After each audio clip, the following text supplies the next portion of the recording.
Hey everyone, welcome back to my channel. Today I wanted to talk about the new movie, A Quiet Place, Day 1. If you end up enjoying this video, please consider liking and subscribing. That way I don't have to sit through this movie again listening to people open their candy wrappers. The synopsis is as follows. When New York City comes under attack from an alien invasion, a woman and other survivors try to find a way to safety. They soon learn that they must remain absolutely silent as the mysterious creatures are drawn to the slightest sound. So without further ado, let's get into the 6 things that make a movie great. 1. The plot. This movie centers around a character named Sam. Sam is dying from cancer when all of a sudden the world begins ending. She and her cat are doing the best they can to survive as they encounter others, and it feels like I should say something here, but there's nothing else to say. Frankly, this movie has no plot. Literally, you are just following Sam and her cat around as they run into other people in this post-apocalyptic world. And unfortunately, it causes this movie to be long and boring. You're literally wandering around aimlessly for most of this film, and there's just nothing interesting or exciting or captivating about it at all. I guess this is what happens when you let someone else direct a movie that John Krasinski should have directed like he did the other two, because there's no plot to this one, and it ended up being bland, boring, and pretty much worthless.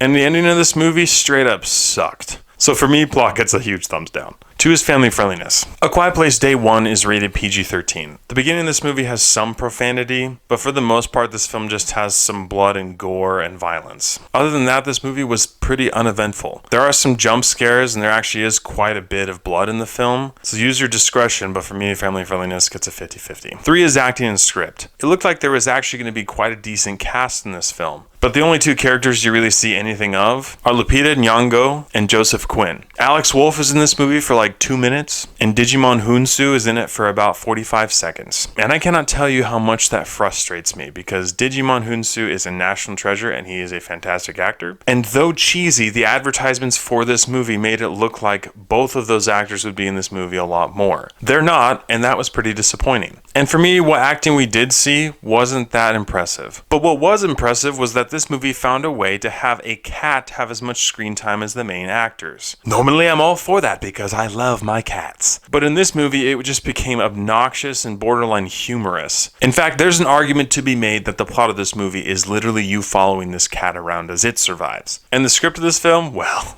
that's easy. You don't have to write a very good script when there's creatures running around that will kill you if you say anything. That's what was so special about the first 2 films, is that John Krasinski made a way for those films to be intense and have so much depth and meaning and intrigue while not being able to say much. And I think that also had to do with the fact that they were using sign language in the film. That's missing, and what you're left with is basically no script, which paired with no plot is terrible. So for me, acting and script get a thumbs down. 4 is character development. Let's just keep going with the trend, as there is no character development in this movie. In fact, there's hardly even any character progression. You get to know a little bit about Sam and a little bit about Eric, and they have a couple moments of dialogue, but that's it. And at the end of the day, you don't care about any of these characters. Once again, you care more about the cat than anyone else, and it left this movie feeling hollow. So for me, character development gets a huge thumbs down. 5 is visuals and CGI.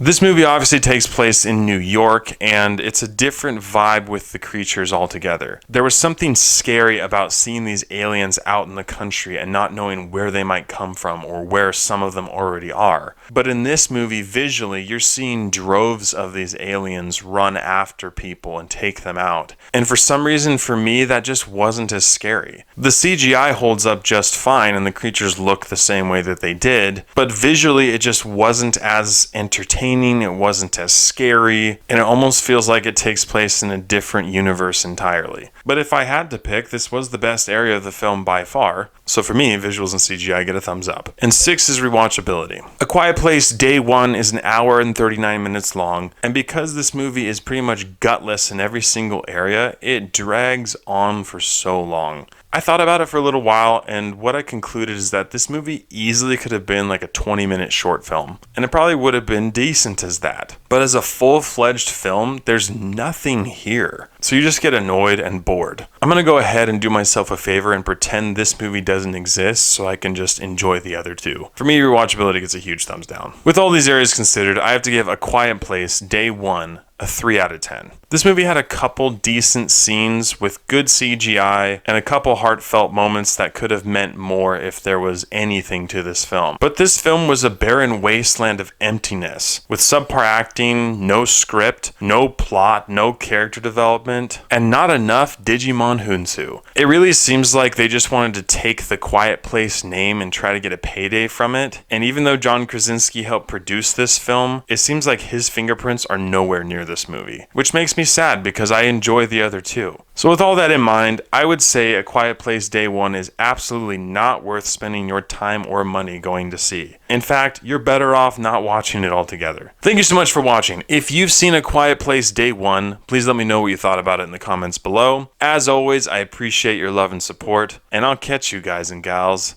in the next one.